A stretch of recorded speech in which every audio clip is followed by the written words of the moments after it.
Hi friends, आज की video में स्टार्ट कर रहे हैं जीव विज्ञान। बायोलॉजी को देखने वाले हैं। बायोलॉजी में देखने वाले हैं जीव विज्ञान की प्रमुख शाखा। जीव विज्ञान की प्रमुख शाखा को देखने वाले हैं और टोटल प्रश्न लगभग 50 प्लस प्रश्न हैं इसमें। जीव विज्ञान की प्रमुख शाखा में आज टोटल प्रश्न को कवर करेंगे हम लोग। तो देखेंगे पहला प्रश्न जो है इसका, पहला प्रश्न दिया हुआ है, जीव विज्ञान की कौन सी शाखा में वंशानुक्रम पैटर्न के माध्यम पर केंद्रित है। तो इसका सही आंसर होगा सी नंबर, अनुवांशिकी। अनुवांशिकी इसका सही आंसर होगा। सेकंड प्रश्न को देखेंगे हम लोग। दूसरा नंबर, सब्जियों फलों एवं फूलों से जैसी उच्च मूल्य वाली फसलों की खेती को क्या कहा जाता है। तो इसका सही आंसर होगा हॉर्टिकल्चर कहा जाता है। हॉर्टिकल्चर कहा जाता है। सब्जियों फलों तथा फूलों जैसी उच्च मूल्य वाली फसलों की खेती को हॉर्टिकल्चर कहा जाता है। आगे के प्रश्न को देखेंगे। प्रश्न संख्या 3 को देखने वाले हम लोग। 3 को देखेंगे, कोशिका के अध्ययन को क्या कहा जाता है। तो इसका सही आंसर होगा सी नंबर, साइटोलॉजी। कोशिका के अध्ययन को साइटोलॉजी कहा जाता है। आगे के प्रश्न को देखेंगे। प्रश्न संख्या 4, विटीकल्चर क्या है। तो ये अंगूर की खेती का पालन है, उसे विटीकल्चर कहा जाता है। अंगूर की खेती पालन को विटीकल्चर कहा जाता है। प्रश्न संख्या 5 को देखने वाले हम लोग। 5 को देखेंगे। यहाँ पे दिया हुआ है, सब्जियों की खेती को ओलेरीकल्चर कहा जाता है और फूलों की खेती को फ्लोरीकल्चर कहा जाता है। याद रखेंगे, सब्जियों की खेती को ओलेरीकल्चर और फूलों की खेती को फ्लोरीकल्चर कहा जाता है। देखेंगे 5वां नंबर प्रश्न, एपीकल्चर एपीग्राफी का क्या अभिप्राय है। इसका सही आंसर होगा बी नंबर। एपीग्राफी जो है शिलालेखों का अध्ययन है। शिलालेखों के अध्ययन को एपीग्राफी कहा जाता है। एपीग्राफी कहा जाता है। आगे के प्रश्न को देखेंगे, ये भी थोड़ा देख लेते हैं। ऑस्टियोलॉजी, तो कंकालों यानी हड्डियों का अध्ययन या कंकालों के अध्ययन को ऑस्टियोलॉजी कहा जाता है। एपीग्राफी तो शिलालेखों का अध्ययन है। और क्रोटोग्राफी जो है मानचित्र का अध्ययन को क्रोटोग्राफी कहा जाता है। न्यूमेस्टिक्स कहा जाता है सिक्कों का अध्ययन। आगे के प्रश्न को देखेंगे। प्रश्न संख्या 6 को, पक्षियों के अध्ययन को क्या कहा जाता है। इसका सही आंसर होगा ऑर्निथोलॉजी। ऑर्निथोलॉजी, पक्षियों के अध्ययन को ऑर्निथोलॉजी कहा जाता है। आगे के प्रश्न को देखेंगे हम लोग, और सभी इसमें भी जो दिया हुआ है इम्पोर्टेंट है। देखेंगे ऑर्निथोलॉजी पक्षियों का अध्ययन है। हार्पेटोलॉजी उभयचर एवं सरीसृपों का अध्ययन को क्या कहा जाता है। हार्पेटोलॉजी कहा जाता है। ऑप्थेमोलॉजी आँखों की चिकित्सा का अध्ययन को ऑप्थेमोलॉजी कहा जाता है। एंथ्रोपोलॉजी मानव के क्रमिक विकास के अध्ययन को एंथ्रोपोलॉजी कहा जाता है। देखेंगे 7वां नंबर प्रश्न को देखेंगे। बहुत इंपॉर्टेंट प्रश्न है, ये सब याद रखेंगे। पक्षियों के अध्ययन को, ये रिपीट प्रश्न है, ऑर्निथोलॉजी कहा जाता है। आगे के प्रश्न को देखेंगे। प्रश्न संख्या 8 को देखने वाले हम लोग। सेरीकल्चर शब्द निम्न में से किससे संबंधित है। तो सेरीकल्चर जो है रेशम कीट पालन से, रेशम की खेती से है। सेरीकल्चर किससे संबंधित है। तो रेशम की खेती से संबंधित है। यहाँ पे दिया हुआ है सेरीकल्चर रेशम कीट पालन का अध्ययन है। पीसीकल्चर जो है मत्स्य पालन का अध्ययन है। और एपीकल्चर जो है मधुमक्खी पालन का अध्ययन है। एवीकल्चर पक्षी पालन है। एवीकल्चर याद रखेंगे, एपीकल्चर जो है मधुमक्खी का पालन है और एवीकल्चर जो है पक्षी पालन का अध्ययन है। याद रखेंगे। आगे के प्रश्न को देखेंगे। 9 नंबर का, सेरीकल्चर किसमें है। तो सी नंबर होगा। रेशम कीट पालन के अध्ययन को सेरीकल्चर कहा जाता है। प्रश्न संख्या 10 को देखने वाले हम लोग। 10 नंबर प्रश्न को देखेंगे। निम्न में से कौन सा शब्द पशु व्यवहार के जैविक अध्ययन का सबसे उच्च वर्णक करता है। तो इसका सही आंसर होगा डी नंबर, इथोलॉजी। कहता निम्नलिखित में से कौन सा शब्द पशु व्यवहार के जैविक अध्ययन का सबसे अच्छा वर्णन करता है। तो कौन करता है। तो इथोलॉजी करता है। इथोलॉजी याद रखेंगे। एंटोमोलॉजी में कीट का अध्ययन किया जाता है और इथोलॉजी में पशु व्यवहार के जैविक अध्ययन किया जाता है और इथनोलॉजी में मानव जाति का अध्ययन किया जाता है। इथनोलॉजी में मानव जाति का अध्ययन किया जाता है। प्रश्न संख्या 11 को देखने वाले हैं। हेमेटोलॉजी में रक्त का अध्ययन किया जाता है। हेमेटोलॉजी में रक्त का अध्ययन किया जाता है। आगे के प्रश्न को देखेंगे। देखेंगे डेंड्रोलॉजी। डेंड्रोलॉजी में वृक्ष तथा झाड़ियों के अध्ययन को डेंड्रोलॉजी कहा जाता है। टिश्यू कल्चर, टिश्यू कल्चर कहा जाता है कृत्रिम माध्यम से ऊतकों के संवर्धन को टिश्यू कल्चर कहा जाता है। वायरोलॉजी, विषाणुओं का अध्ययन या वायरस के अध्ययन को वायरोलॉजी कहा जाता है। देखेंगे 12वां प्रश्न को। मॉर्फोलॉजी क्या है? तो मॉर्फोलॉजी इसका सही आंसर होगा सी नंबर, जीवों की आकृति एवं उसकी संरचना और विशिष्ट संरचनात्मक गुणों का अध्ययन है, ये मॉर्फोलॉजी कहा जाता है। आगे के प्रश्न को देखेंगे, प्रश्न संख्या 13 को देखने वाले हैं। निम्नलिखित में से किसमें मनुष्य का अध्ययन किया जाता है? इसका एंथ्रोपोलॉजी में मनुष्य का अध्ययन किया जाता है। एंथ्रोपोलॉजी में मनुष्य का अध्ययन किया जाता है। आगे के प्रश्न को देखेंगे, 14 नंबर प्रश्न।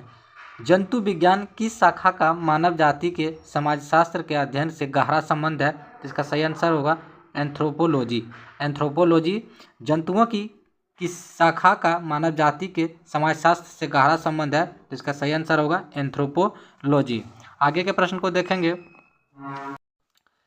प्रश्न संख्या 15 को देखेंगे। कहता निषेचन, विकास, विभाजन और विभिन्नता के अध्ययन को किस नाम से जाना जाता है? तो इसका सही आंसर होगा भ्रूणीय विज्ञान के नाम से जाना जाता है। भ्रूणीय विज्ञान के नाम से जाना जाता है। आगे के प्रश्न को देखेंगे, प्रश्न संख्या 16 को देखने वाले हैं।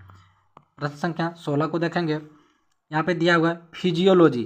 तो फिजियोलॉजी में शरीर के क्रिया विज्ञान एवं कार्यकी का अध्ययन किया जाता है। आनुवांशिकी में इसमें आनुवांशिकता तथा जीवों की विभिन्नता का अध्ययन किया जाता है। क्रमागत उन्नति, क्रम विकास आनुवांशिकी लक्षणों में पीढ़ी दर पीढ़ी परिवर्तन होता है। प्रश्न संख्या 16 को देखेंगे, पौधे में बीमारियों का अध्ययन और वह तरीका जिसमें पौधे के विरोध करते हैं या संक्रमण से सामना करते हैं क्या कहलाता है? इसका सही आंसर होगा फाइटोपैथोलॉजी कहा जाता है। फाइटोपैथोलॉजी याद रखेंगे, इंपॉर्टेंट प्रश्न है।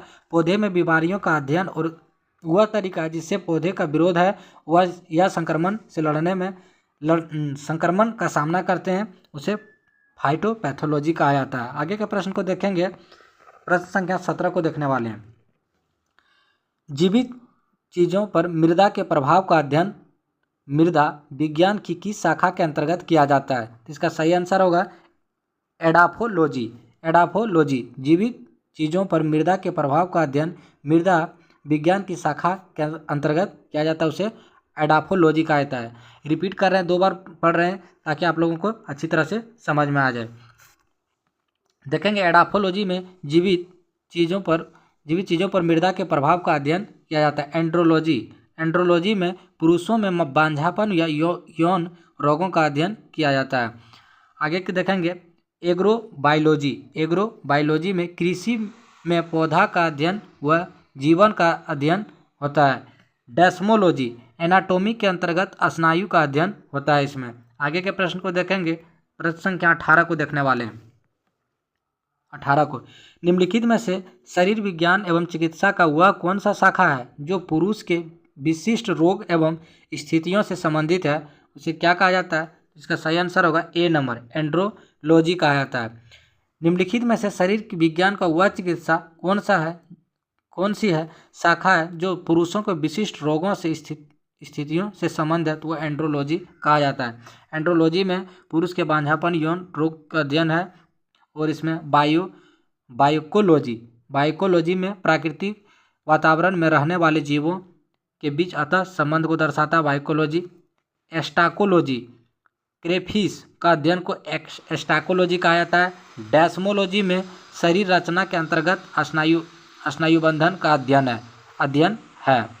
आगे के प्रश्न को देखते हैं, प्रश्न संख्या 19 को देखने वाले हैं। प्रश्न संख्या 19 को देखने वाले हैं, निम्नलिखित में से चिकित्सा विज्ञान का कौन सी प्रशाखा यकृत के उपचार और अध्ययन से संबंधित है? ये होगा हेप्टोलॉजी। निम्नलिखित में से चिकित्सा विज्ञान की कौन सी प्रशाखा यकृत के उपचार और अध्ययन से संबंधित है? तो होगा हेप्टोलॉजी। देखेंगे हेल्कोलॉजी, ये अल्सर का अध्ययन को हेल्कोलॉजी कहा जाता है। अल्सर के अध्ययन को हेल्कोलॉजी कहा जाता है। और जीरास्ट्रिक्स बुजुर्ग के स्वास्थ्य को देखभाल के अध्ययन को जीरास्ट्रिक्स कहा जाता है। आगे के प्रश्न को देखेंगे, प्रश्न संख्या 20 को देखने वाले हैं। प्रश्न संख्या 20 को देखने वाले हैं। कहता है जीवों के वर्गीकरण से संबंधित जीव विज्ञान की शाखा को क्या कहा जाता है? इसका सही आंसर होगा वर्गीकरण विज्ञान कहा जाता है। वर्गीकरण विज्ञान कहा जाता है। आगे के प्रश्न को देखेंगे, प्रश्न संख्या 21 को देखने वाले हैं। प्रश्न संख्या 21 को देखेंगे हम लोग। अतः जंतु विज्ञान किसका अध्ययन है? किसका अध्ययन है जंतु विज्ञान? तो सही आंसर होगा जंतु जानवरों का अध्ययन को जंतु विज्ञान कहा जाता है। प्रश्न संख्या 22 को देखने वाले हैं।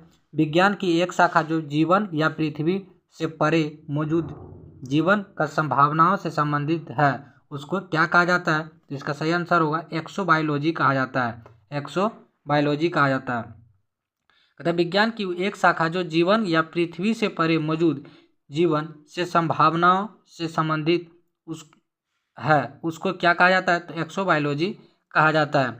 आगे के प्रश्न को देखेंगे, प्रश्न संख्या 23 को देखने वाले हैं।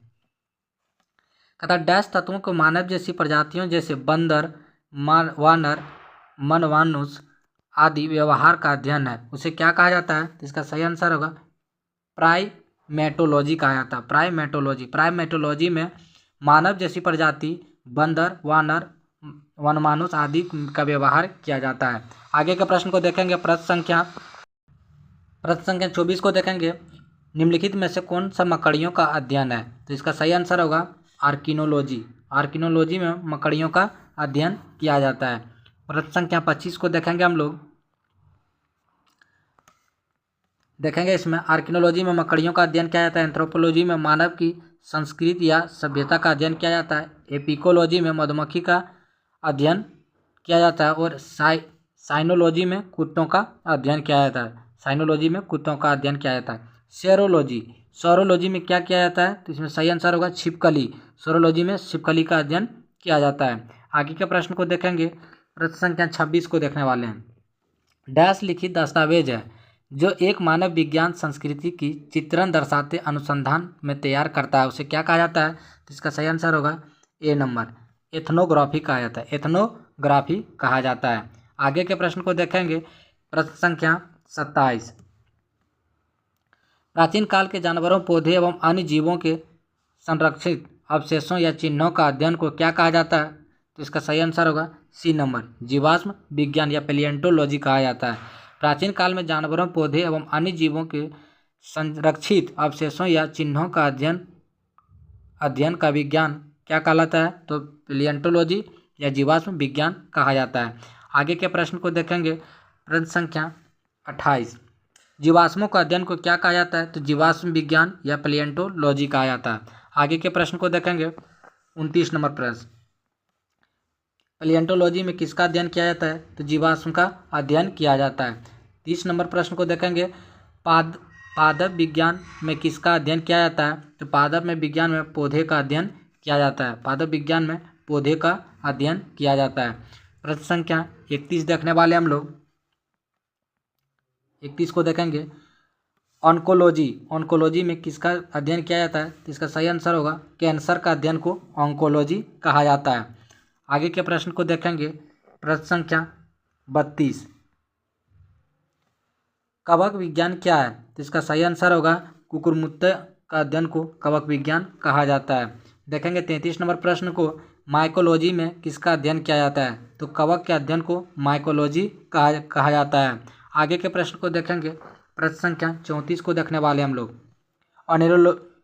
ओनेरियोलॉजी में किसका अध्ययन किया जाता है? तो ओनेरियोलॉजी में सपनों का अध्ययन किया जाता है। सपनों के अध्ययन को ओनेरियोलॉजी कहा जाता है। आगे के प्रश्न को देखेंगे,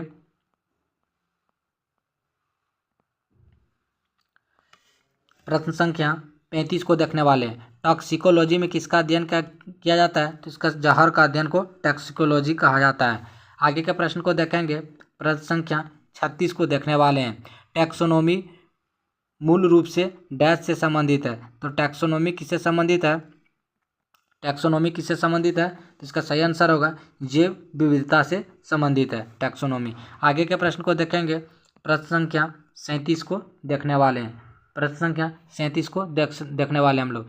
बायोसिस्मेटिक्स का उद्देश्य क्या है? इसका सही आंसर होगा डी नंबर। कहता है अध्ययन के सभी क्षेत्रों में विभिन्न मानकों की सामग्री पर उनके विकासवादी इतिहास और उनके फाइलोजेनी की स्थापना के आधार पर जीवों का वर्गीकरण किया गया है। इसे बायोसिस्मेटिक्स का उद्देश्य है ये।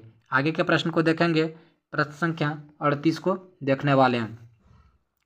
विभिन्न प्रकार के ऊतकों के अध्ययन को क्या कहा जाता है? इसका सही आंसर होगा डी नंबर। ऊतक के अध्ययन को हिस्टोलॉजी कहा जाता है, यानी विभिन्न प्रकार के ऊतकों के अध्ययन को ऊतक के अध्ययन को ऊतक विज्ञान या हिस्टोलॉजी कहा जाता है, याद रखेंगे। आगे के प्रश्न को देखेंगे।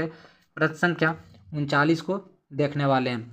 जानवरों के उनके पर्यावरण के साथ संबंधों के अध्ययन को क्या कहा जाता है? तो इसका सही आंसर होगा इकोलॉजी कहा जाता है। इकोलॉजी कहा जाता है। इकोलॉजी कहा जाता है। कहते जानवरों के उनके पर्यावरण के साथ संबंधों के अध्ययन को इकोलॉजी कहा जाता है। आगे के वीडियो में देखने वाले हम लोग कोशिका को देखेंगे और सिद्धांत, संरचना एवं कार्य को देखने वाले हैं, और जंतु कोशिका को देखेंगे, एनिमल सेल को। आगे अगर वीडियो अच्छा लगे तो लाइक करें, शेयर और सब्सक्राइब करें। Thank you. फिर मिलते हैं अगले वीडियो में।